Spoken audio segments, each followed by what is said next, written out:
Welcome back to another fish room update video. We got some fish in this room that'll just make you say, Wow. Wow. Wow. Wow. Wow. Wow. Wow. Wow. Wow. we've also got a lot of new fish here that I can't wait to show you. And our biggest sale of the year is going on right now. Buy one, get one free on all rainbow fish and angelfish. Use the code RAINBOW at checkout on our website, sydneysangels.com. The link is in the description. So perhaps the biggest change to this room since the last video is the addition of this rack right here.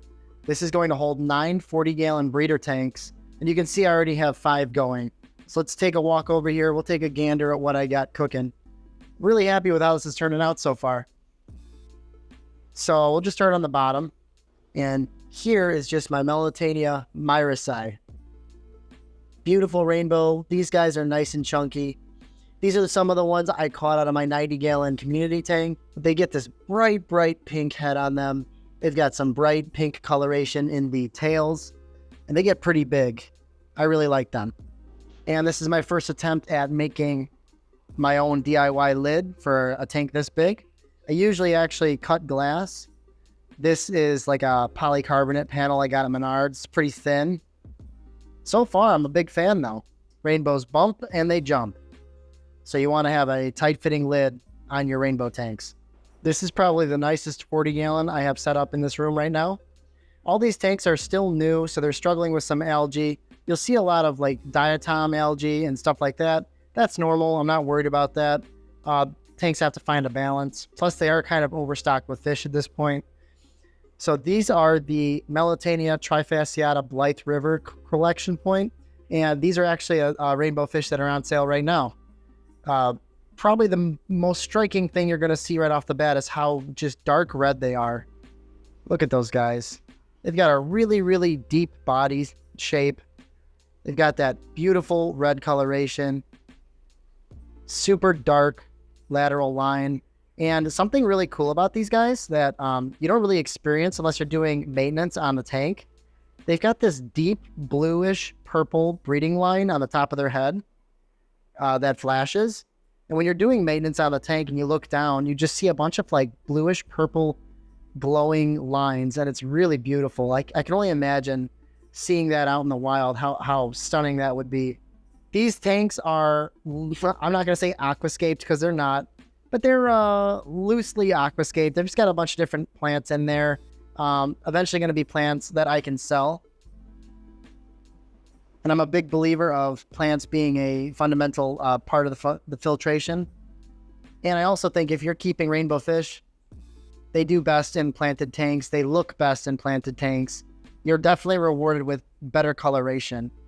And that was one of the reasons I chose to do planted 40 gallons on this side of the room. If I'm going to be selling rainbow fish, I want you guys to see how beautiful they can look in a planted tank. Also in here are some blueberry tetras. They are super healthy and super chunky. Look at these guys. Let's see if I can. And last but not least, we do have some stir-by cories in here. These guys are still pretty little, and they're not really colored up yet. Definitely a cory on my to breed list. The stir-bys are probably some of the easier cories to breed. I'm experimenting with a bunch of different lighting options.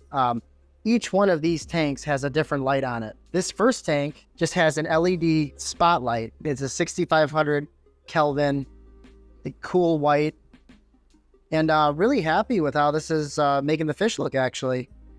And I've got no doubt that it's going to grow some plants. It sure looks like it will. The only thing I don't like about this, I mean, it was only like $12. It gets really hot. So I'm not really a fan of that. Up here is a brand new fish I just got a couple days ago. I'm not even sure if you're going to see any right now.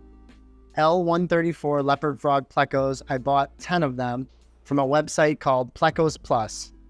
So George over at Pleco Plus is actually partners with Pleco Ceramics, and he is having a killer sale going on right now. You guys need to go check it out if you're interested in buying any Plecos.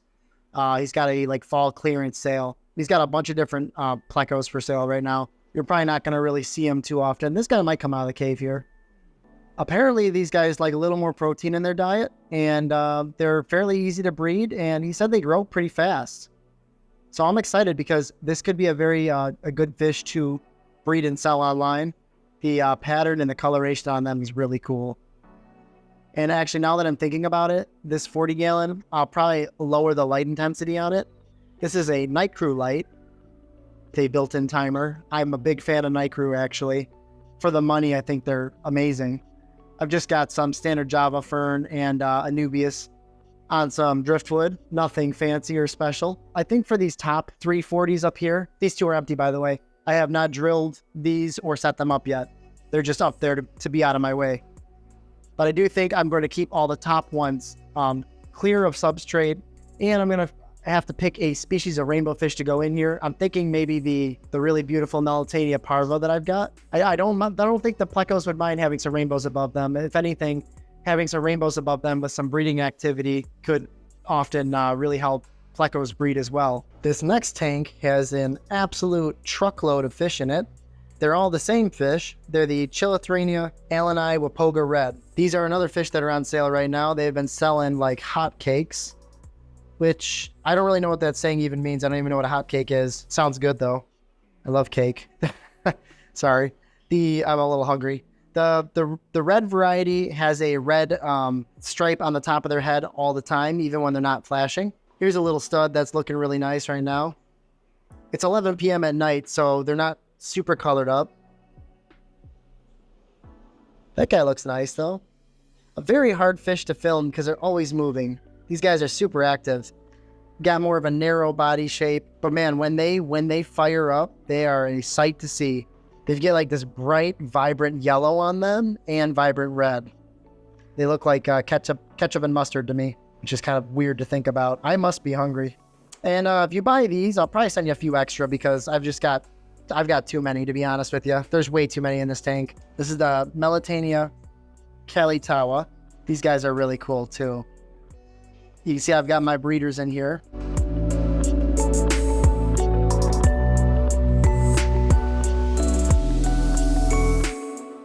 I also have probably a little too many of these, so you might get a couple extra of these if you order them too. And guys, when I don't have a sale, just so you know, I always send extras. If I have extras to send, that is. If I don't have extras, obviously I'm not going to send them. Look at even these little guys up here have color already.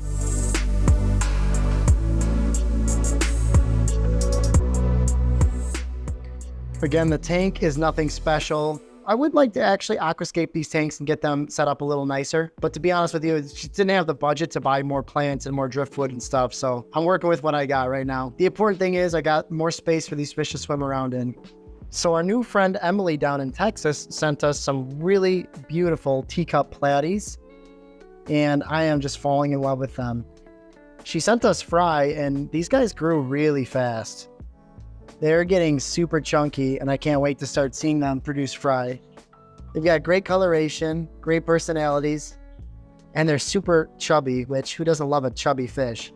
Yeah, I really love these guys. They're super charming. So thank you, Emily. We appreciate it. And I also got a couple pairs of crevences. This was kind of a on the spot, just kind of bought it. Maybe an impulse buy, I guess you could call it. I was at a fish store with Sydney, and these reminded her of a saltwater fish we used to have called Queen Clarice. So I bought 4 of them, and they're all named Queen Clarice, even though I'm pretty sure some are males and some are females, but that's what Sydney wanted to name them. That's definitely a female with the red belly, from what I understand. I don't know much about crevences, to be honest with you. Apparently, they're pretty easy to breed.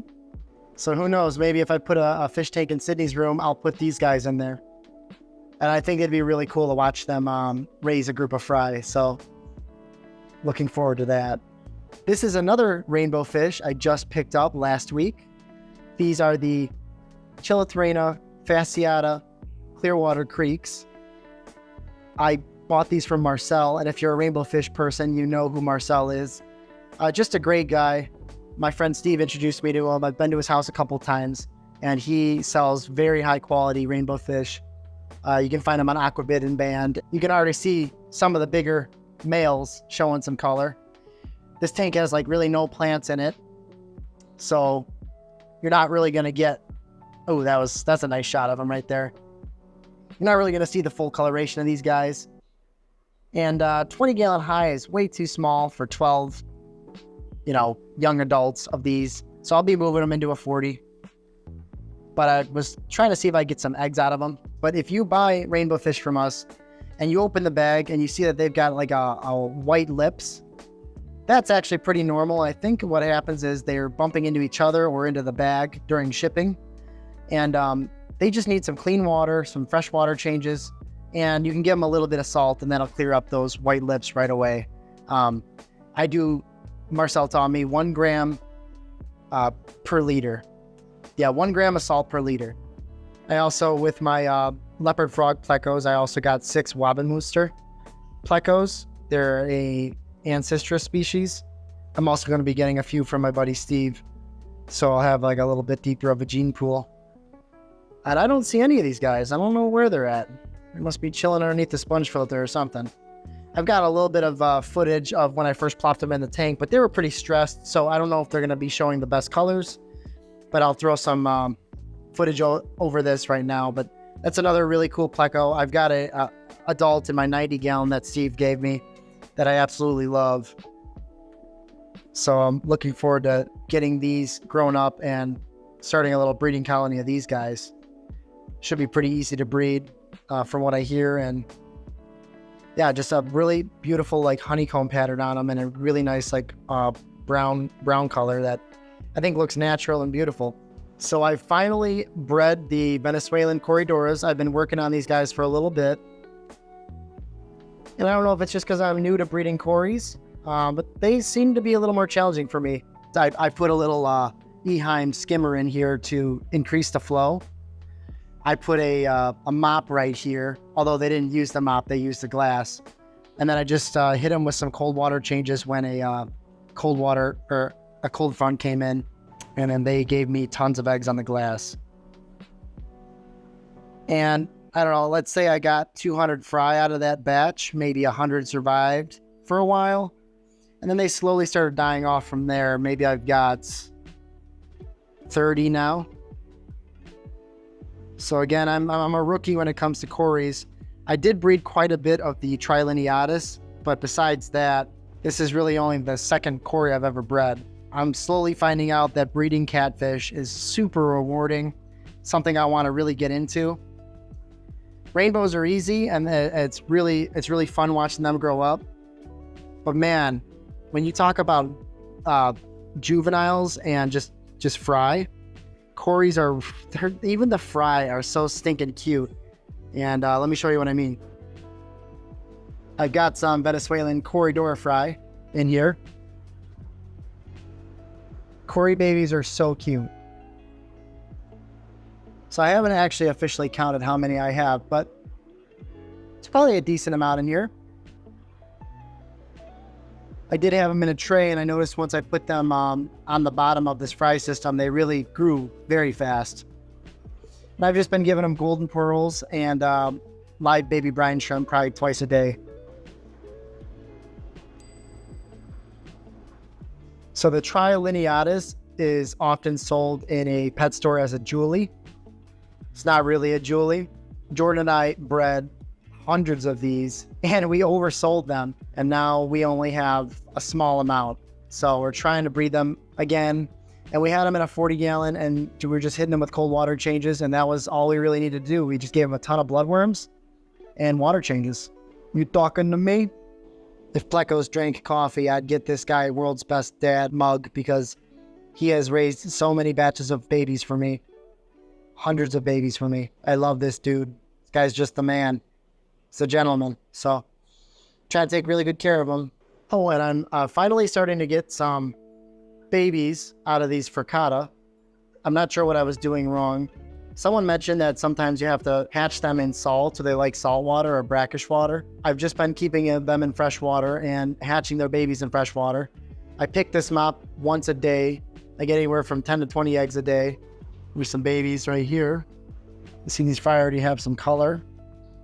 And when you stand back, you can see like these little tiny blue eyes. Maybe you can see that. I don't know if you can see that or not. But yeah, we're working on those.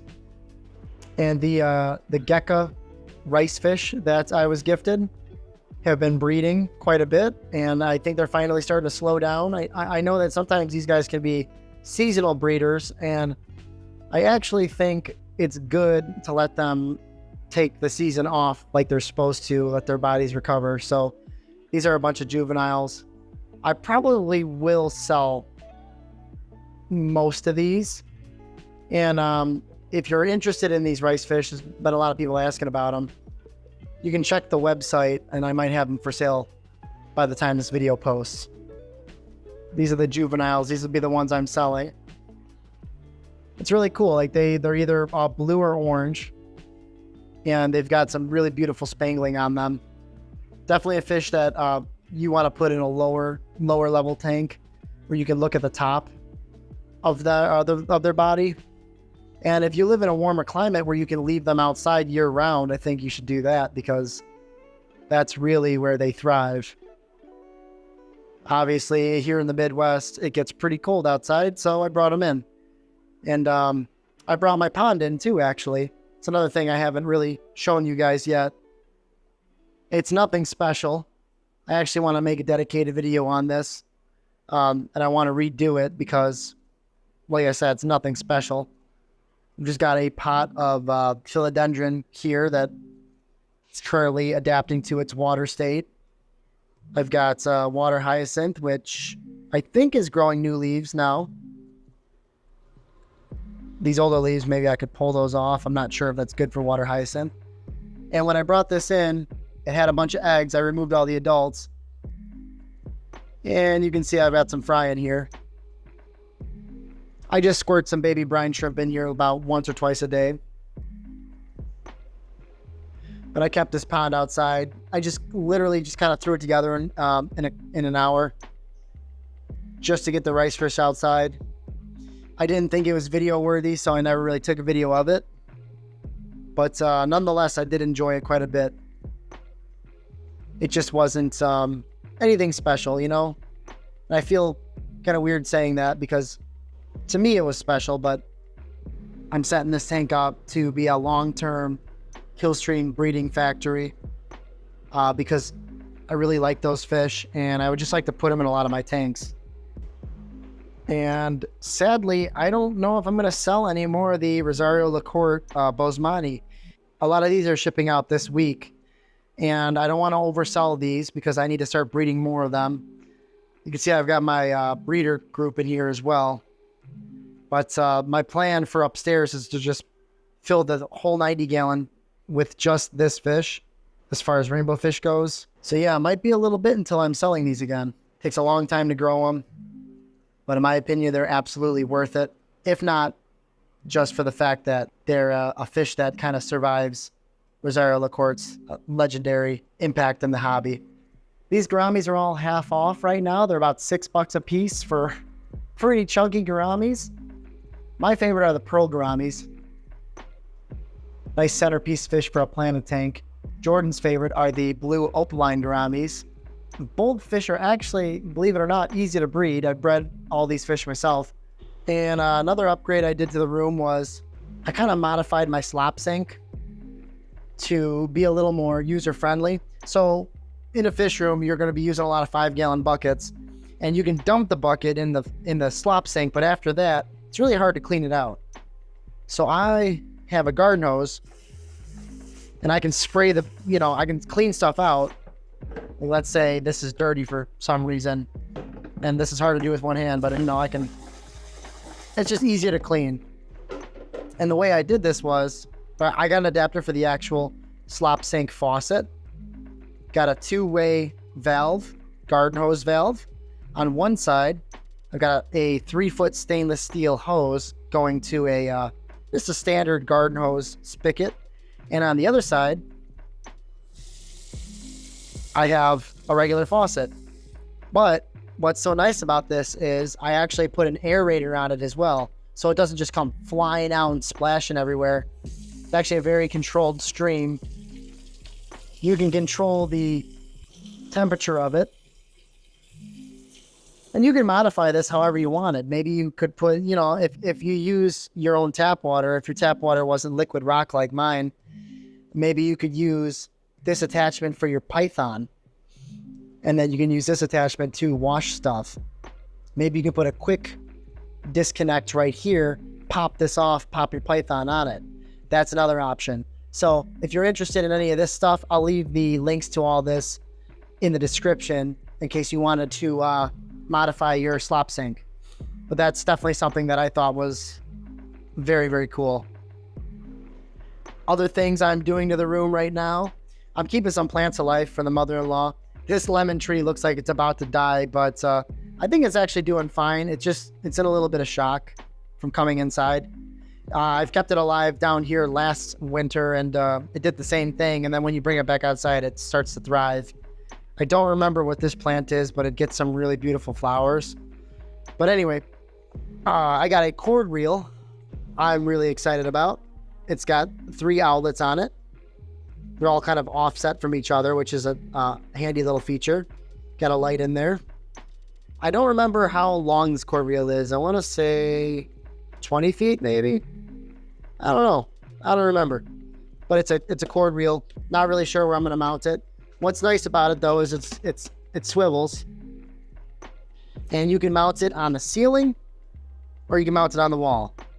Flexzilla actually makes it. The same people that make those really nice hoses. Maybe not the cheapest hose reel you're ever gonna find, but had really good reviews. It also has a fuse in here, so if it gets wet, that'll trip. So I felt like that was a good idea with the fish room.